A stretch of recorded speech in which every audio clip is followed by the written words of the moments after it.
Welcome.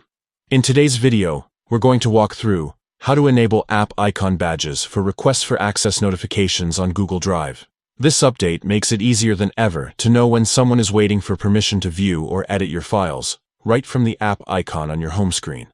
Let's dive right in. First, grab your phone and open up the Settings app. This is where we'll be making all the adjustments. Once you're inside Settings, scroll down until you find the section labeled Apps. Go ahead and tap on it to view all the apps installed on your device. Next, locate and select Google Drive from the list. This will take you to specific options and controls that you can adjust for the Drive app. Once you're in there, choose the option for notifications.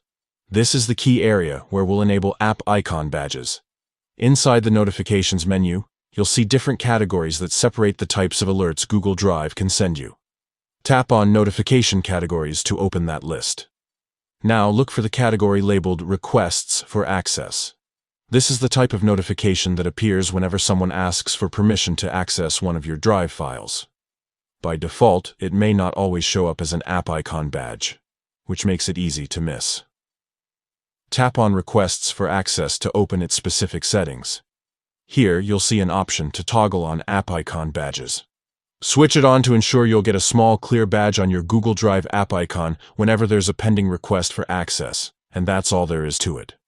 By turning on this option, you'll no longer have to worry about missing important collaboration requests. Instead, you'll see a subtle but effective badge count directly on the app icon, giving you a quick reminder that something's waiting for your approval.